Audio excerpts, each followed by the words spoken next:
여러분 안녕하십니까. 도서관은 방송 중 오늘 주제는 문헌정보와 교육 프로그램입니다. 우리가 지난 시간에 서비스 사이언스에 대한 얘기도 했고 문헌정보하고 서비스 사이언스라는 말을 했는데, 그럼 어떻게 하라고? 문헌정보하고 그럼 우리가 하던 일을 다 버리고 새로운 학문을 하라는 건가? 아니면 서비스 과학이 융합 학문이니까 우리도 또 다른 무엇과 융합을 해야 하나? 그런 의도에서 서비스 과학을 말씀드린 것이 아니고요. 우리가 서비스 과학이라는 것이 융합 학문이었고, 이것을 출발을 놓고 보면 모든 학문 속에서 어떤 새로운 가능성을 얘기하는 것이, 그것은 기존에 있었던 질서를 새로운 시각으로 바라보자는 얘기에 불과하다는 것을 제가 말씀드린 것 같습니다. 마찬가지로 문헌정보학이라는 학문 자체도 우리가 지금 이 시대에서 이 학문을 어떻게 규정할 것인가 조금, 그러니까 틀이 정확하게 나오지 않으니까 복합학이라는 이름으로 빼놨습니다. 사회과학 영역에 넣기도 애매하고, 자연과학 영역에 넣기도 애매하고, 인문학에 넣기도 참 애매하다. 그래서 이 학문 자체가 성격이 참 모호하다.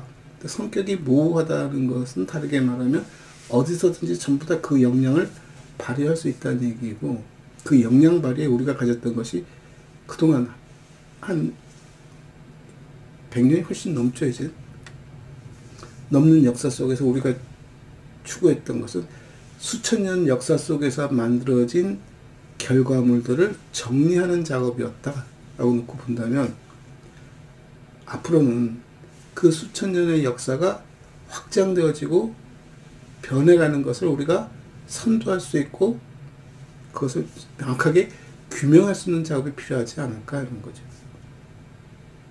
말이 좀 어렵게 들릴 수도 있는데, 우리가 하던 일이 틀렸다라는 말씀을 드리는 것이 아니라, 우리가 하던 일들을 좀 시각을 바꿔서 새로운 시각에서 쳐다보면 많은 것이 더 보일 수 있다라는 말씀을 드리는 거예요. 한 가지 예를 들면, 문헌정보학에서 가장 중요하게 여기는 것이 분류 목록에 대한 얘기입니다. 그러니까 도서관에서 어떻게 분류하고 있고 책을 어떻게 목록해서 서비스하고 있는가 해서 분류 목록에 굉장히 초점을 맞추는데, 아주 거꾸로 뒤집어 놓고 보면 왜 분류 목록을 했지? 그럼 우리가 수집한 자원에 대한 얘기를 하게 될 것이고, 그 자원에 대한 얘기를 하다 보니까 왜 우리가 이런 자원을 모았지? 일단 이제 도서관의 목적성에 대한 얘기가 나오는 거겠죠. 근데 우리가 왜 도서관에 연연했을까를 놓고 보면, 실은 도서관이 좋았고, 어쩌다 보니까 도서관에 일을 했고, 도서관 관련된 일을 하던 사람들이 도서관을 성장시키고 도서관을 키워가는 과정 속에서 이것이 규모가 커지고 사람들의 관심이 커지니까 하나의 학으로 설정해서 그것을 보다 더 공고히 하는 작업을 해왔는데, 아주 원론으로 가서 놓고 보면, 그 출발점에서 놓고 보면 모든 게 다 똑같다는 거죠. 우리가 책을 분류하나, 장난감을 분류하나, 가게에서 물건을 분류하는 작업은 똑같고, 그것의 목록을 만드는 작업은 똑같다는 겁니다. 다만 그게 책이기 때문에 책이라는 매체, 책이라는 어떤 대상물이 갖고 있는 특징을 살릴 수 있는 주변적인 얘기들 분명히 존재하겠죠. 그래서 학문을 크게 둘로 나눠보자는 거예요. 우리가 다루었던 매체에 대한 얘기와 그 매체를 다루기 위해서 우리가 다루었던 기능적이고 기술적인 부분들에 대한 얘기. 이 다르게 표현은 공정, 프로세스에 관련된 얘기야. 그 프로세스를 시각을 바꿔서 서비스라는 관점에서 쳐다보자는 얘기죠. 내가 그 일을 왜 하는데가 내가 좋아서 일을 하는 것이 아니라, 그것을 필요로 하는 사람이 있고 그 사람의 의도와 그 사람의 요구를 만족시키기 위해서 한다라고 생각한다면, 내가 여지껏 했을 때는 내 편한 위주로, 내 좋은 위주로, 내 식대로 일을 했다면, 이제는 저 사람들이 무엇을 필요로 하고 왜 그걸 필요로 하는지에 따라서 일의 순서와 방법이 바뀔 수도 있겠구나 라는 일면의 얘기와, 또 하나는 우리가 다루는 매체, 소위 책이라고 불리는 것들, 대표되는 것들이 가진 특징, 그걸 좋아하고 그걸 필요로 하는 사람들이 선호하는 이유, 그 두 개를 별개로 딱 놓고 보면, 앞부분에 공정에 관계된 얘기, 서비스에 관계된 얘기는 이건 일반론적인 얘기로 하는 것입니다. 이게 학문의 기본이 되어야 하는 것이고, 그 중에 하나로 우리가 매체를 책을 선택했어요. 그래서 도서관이라는 공간을 설정했을 때는 이렇게 진행되고 이런 일들을 해야 하고 이런 의도와 이런 목적을 가져야 해. 한 두 트랙으로 우리가 갈 수 있다는 거죠. 근데 그 두 트랙을 우리가 묶다 보니까 어떤 초점을 맞췄냐면 매체와 도서관이라는 공간의 목적성에 초점을 맞추고 그 안에서 일어나는 이 아까 일반론으로 말할 수 있는 공정과 서비스에 대한 얘기들이 굉장히 특수화되어진 거죠. 도서관의 분류는 어떻게 하고 도서관에서 책은 어떻게 목록을 가져야 하고 어떻게 서비스를 해야 하고 굉장히 어떻게 보면 좁혀진 얘기죠. 그런데 도서관이라는 공간이 확장되어지고 어떻게 보면 경계가 없어지고 아주 좋게 표현하면 세상 모두가 다 도서관이 되어버리고 세상 모두가 다 정보 서비스가 되어버린 세상 속에서는 우리가 다루는 매체도 굉장히 폭이 넓어진 거죠. 그리고 그 매체를 통해서 우리가 얻으려고 하는 것들에 대한 것도 굉장히 관념화 시키다 보면은 모든 재화들이 다 거기에 속할 수 있다는 겁니다. 그래서 우리가 그걸 몽땅 다 하자는 얘기냐? 그렇지는 않습니다. 그래서 우리가 하는 일은 일의 효율성에 대한 얘기. 어떻게 하면 저 일을 하는데 최소의 비용과 최소의 노력으로 최대의 효과를 거둘 수 있을까에 대한 얘기. 그래서 그들이 추구하는 목적이 뭐지? 를 달성하기 위한 사용자, 소비자 시각에서 일을 진행하는 것에 대한 얘기. 그렇게 시각을 교정해 놓고 보면 문헌정보학이라는 학문은 이미 거기에 딱 틀이 맞춰져서 진행했다는 걸 알 수 있습니다. 아, 문헌정보학이라는 학문은 우리가 도서관 일이라고 생각하고 도서관에서 일어난 것만 우리가 하고 있다고 생각했는데 실은 서비스 과학이 지향하고 있고 서비스 과학이 추구하고 있는 방향성과 같은 내용을 다루고 있었구나. 왜냐면 사람들이 관심 갖지 않았던 분류, 목록, 과정에 대한 얘기를 도서관 다 해왔거든.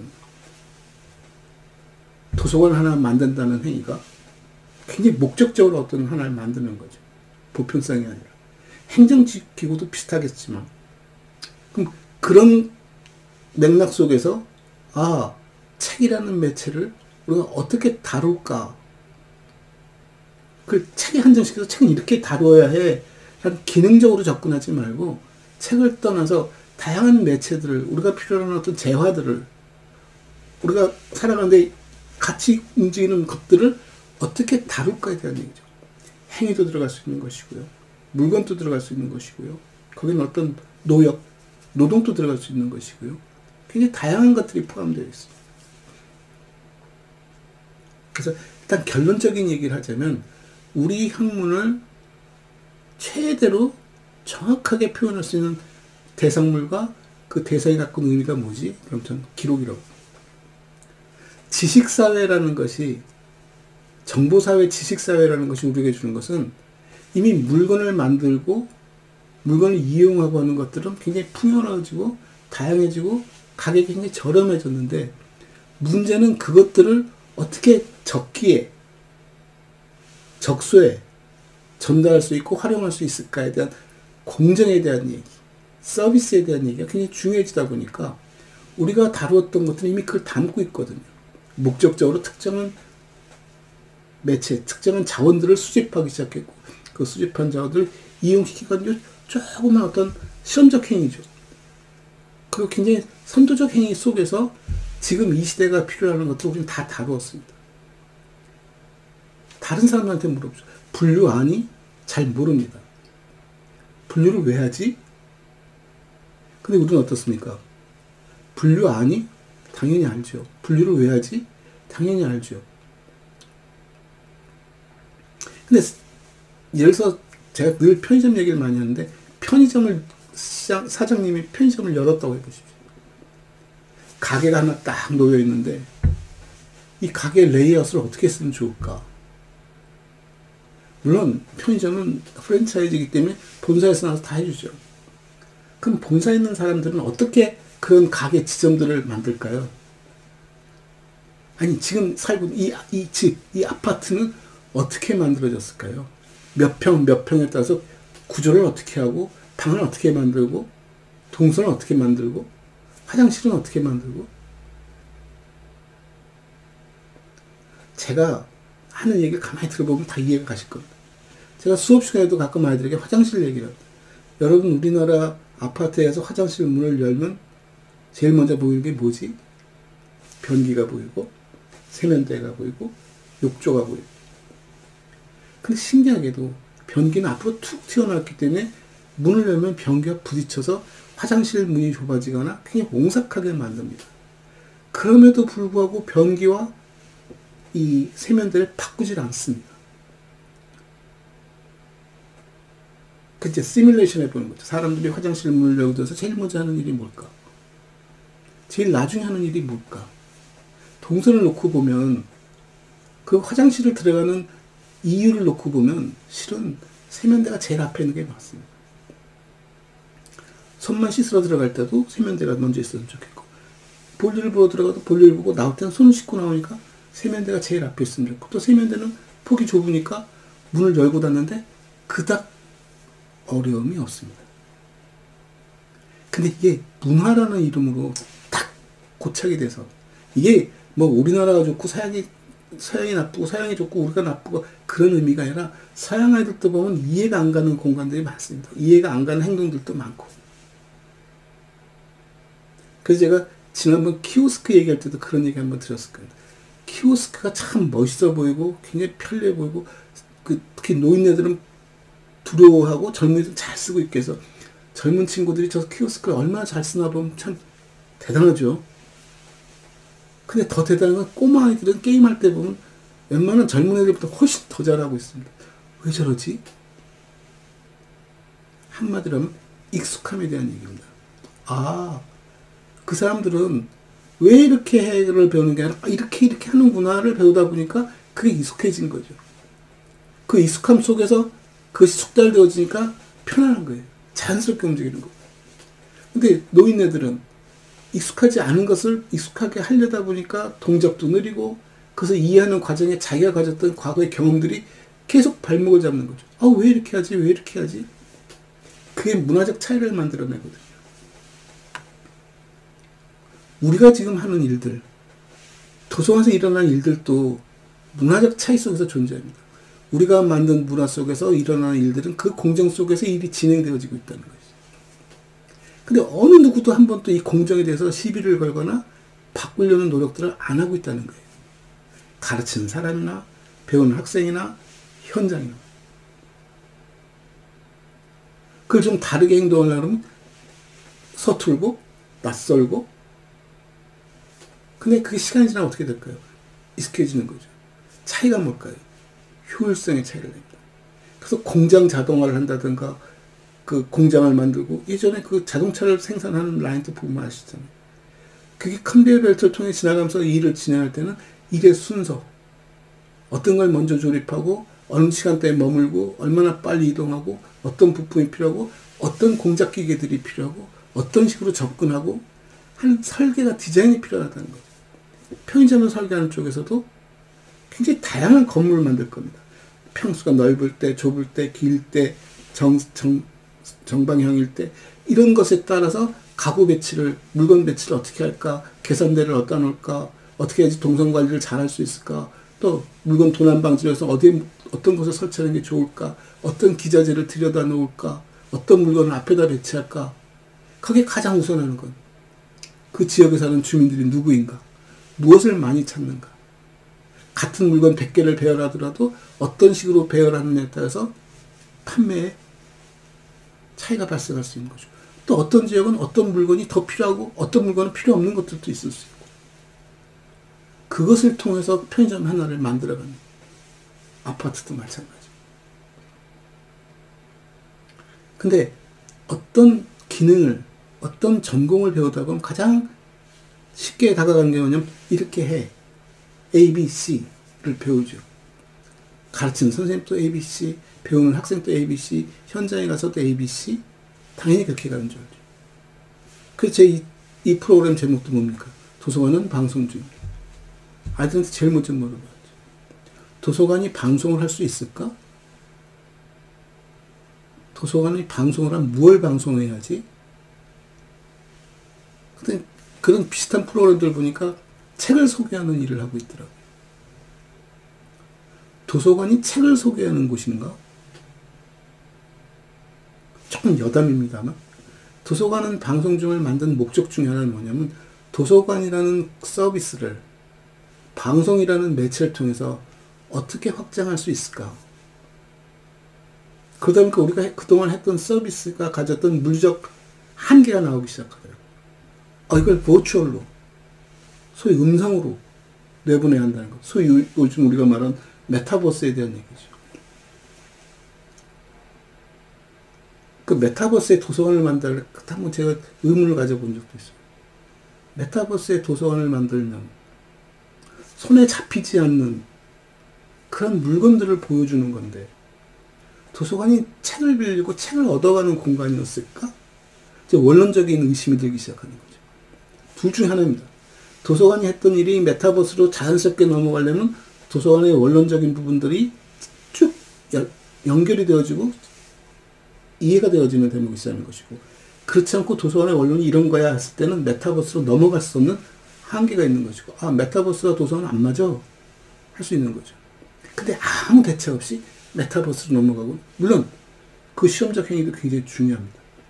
근데 그 실험적 행위를 하다 보니까 나오는 게 뭐냐면 도서관 우리 마음대로 설계하면 되는 것 아니야? 뿌리를 놓치는 거죠.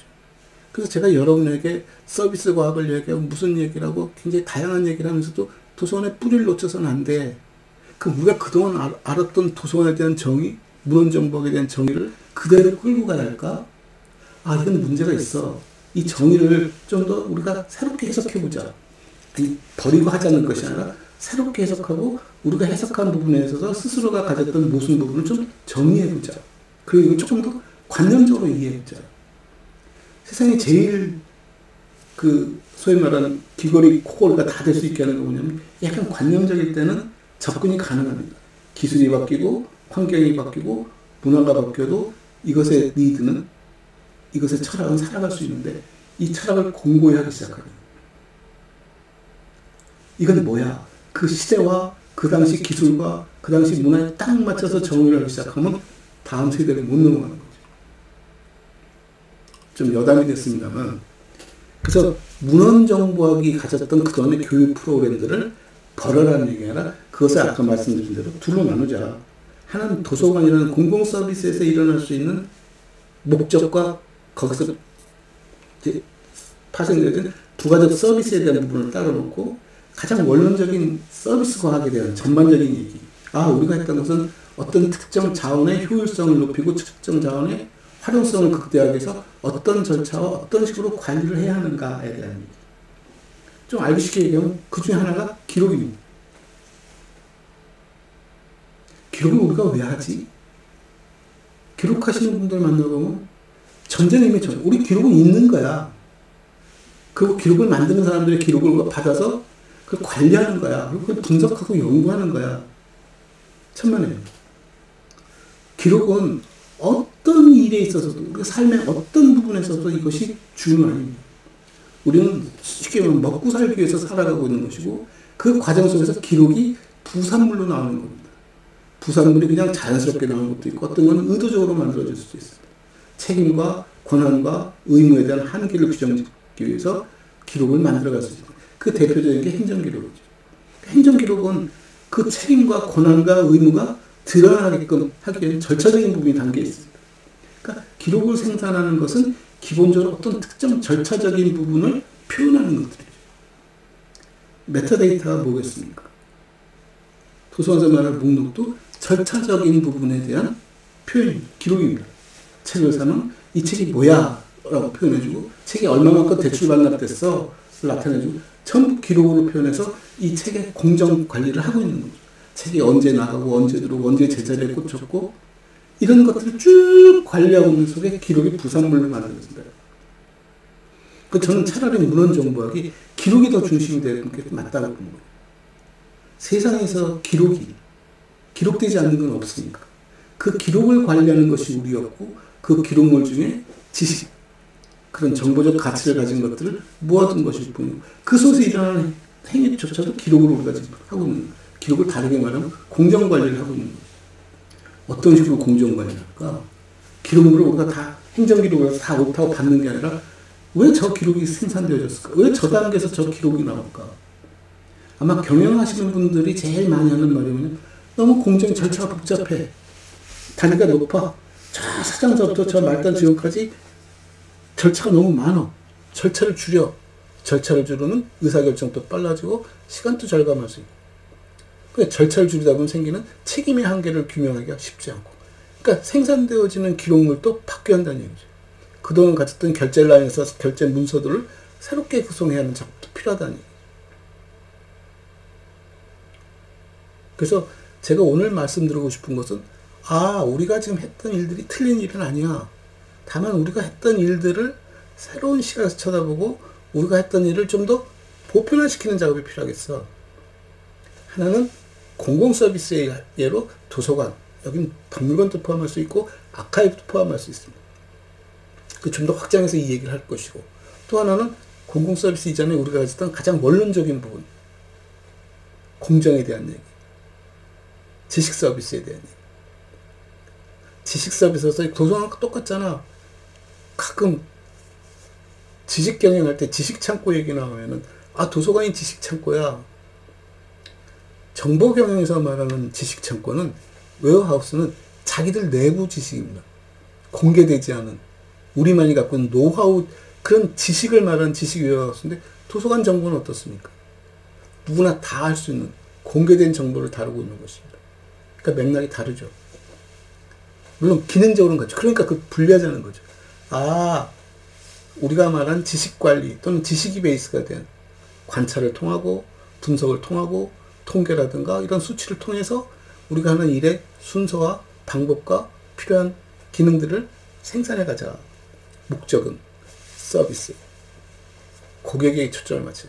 내가 좋아서 일을 하고 내가 편해서 일을 하는 것이 아니라 저 고객에게 편익을 제공하기 위해서 내가 어떻게 설계를 해야지, 어떤 순서로 전개를 해야지, 무엇을 제공해야지, 무엇을 어떻게 제공해야지, 어떻게 가공해야지. 그렇게 쳐다보면 우리가 배운 내용이 하나도 달라지지 않습니다. 이제 다만 가르치는 분들이 고민을 해야겠죠. 자꾸 도서관 예시가 들어갈 테니까. 도서관을 벗어나 기록 얘기가 제일 편하고 좋다는 얘기죠. 확장시킬 수 있는 근거가 되는 거. 우리가 옛날 고등학교 다닐 때 보면은 경우의 수라는 걸 배웁니다. 확률을 배우고. 경우의 수를 따지고 그 경우들이 발생할 수 있는 확률을 따져서 프라이어리티를 정하고 필요 없는 부분들은, 또는 일어날 가능성이 거의 없는 것들은 제거하고. 위기관리가 안 될 수도 있죠. 그것도 어쩌다 한번 일어날 때 그것을 어떻게 대처할까. 전부 대책이 없으면 터지는 거죠. 우리가 재난사고가 발생했을 때 항상 하는 말들이 있거든요. 일어날 줄 몰랐니? 당연히 몰랐죠. 제가 학생들 보고 하는 말입니다. 몰랐습니다. 여러분. 네가 알고도 그 짓을 했으면 나쁜 놈이다. 모르니까 일이 터지고 벌어지는 거죠. 일이 터지고 벌어지는 건 어쩔 수 없지만 터진 후에 어떻게 대처를 할 수 있는가에 대한 자기 매뉴얼은 존재한다는 거죠. 어떤 사람은 잘 처리할 수 있고 어떤 사람은 잘못 처리할 수도 있겠죠. 개인적인 역량의 차이가 분명히 존재하겠지만 우리가 더불어 살아가는 공간 안에서 개인의 역량에다 맡기고 일을 진행할 수는 없습니다. 일은 예측 가능해야 하니까요. 이 예측 가능해야 한다는 것이 주는 모순도 존재합니다. 아까 익숙함에 대한 얘기죠. 예측 가능함이라는 것은 익숙함에 대한 얘기를 하는 것이고, 우리가 지금 시도하는 것은 새로운 것을 만들어가는 작업을 하는 거죠. 그럼에도 불구하고 예측 가능하려면 어떻게 합니까? 그런 부분들에 대한 일어날 가능성이 있는 것들에 대한 대처할 수 있는 프로세스가 다 존재해야 한다는 거죠. 분류를 얘기할 때 항상 우리가 힘든 게 그겁니다. 분류? 한번 해봐. 실은 분류만큼 어려운 게 없습니다. 우리가 쉽게 이미 분류표가 나와 있고 분류에 대한 기본 개념 설정이 되어 있기 때문에 분류가 참 편하고 쉬워 보이지만 실은 분류 제일 어려운 작업입니다. 많은 시행착오가 필요합니다. 많은 경험이 필요하죠. 많은 걸 봐야 한다는 얘기입니다. 장난감을 분류해봐 했을 때 굉장히 쉬워 보이지만 장난감을 만지다 보면 이건 여기도 들어가는 거고 저기도 들어가는 거 같고 이걸 어떻게 나누지? 분류는 그렇게 자꾸 파생되어지고 복잡해지는 거죠. 뎁스가 깊어지는 거. 출발은 간단하죠. 쓰는 것, 안 쓰는 것, 남자의 것, 여자의 것, 색깔 있는 것, 색깔 없는 것, 움직이는 것, 안 움직이는 것, 부드러운 것, 딱딱한 것. 소위 우리가 엘리멘트라고 말하는 것들, 메타데이터에서 이 엘리멘트 요소를 얼마나 설정하느냐, 거기에 따른 속성값을 얼마나 만들었냐가 결국 이게 분류거든요. 우리가 목록이라고 접근했던 것이 결국 분류가 되어지고, 우리가 분류라고 말했던 것들은 그냥 매뉴얼에 불과할 뿐이고, 이 매뉴얼을 2차적으로 만들 것인가, 다차원적 공간에다 만들어낼 것인가 하는 것에 대한 얘기고, 그걸 감당할 수 있는 기술이 있는가 없는가에 대한 얘기일 뿐이지, 사람이 갖고 있는 생각은 5,000년 전에 우리가 가졌던 생각이나 지금 우리의 생각이나 기본 개념은 똑같습니다. 다만 주변에서 다양성과 경험을 통해서 다르게 볼 뿐이죠. 그래서 문헌정보학이 잘못됐다는 것은 문헌정보를 어떤 시각에서 쳐다보느냐, 그렇게 접근할 필요가 있다는 거죠. 그래서 야, 이거를 만약에 대학에서 가르치면 어떻게 하지?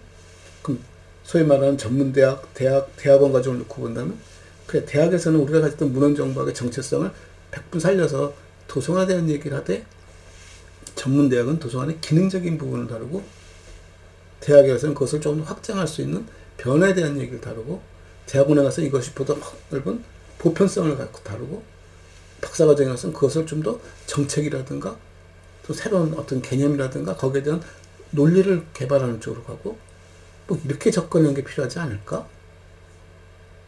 우리 영역이 아닌 것이 없다는 얘기가 되는 거죠.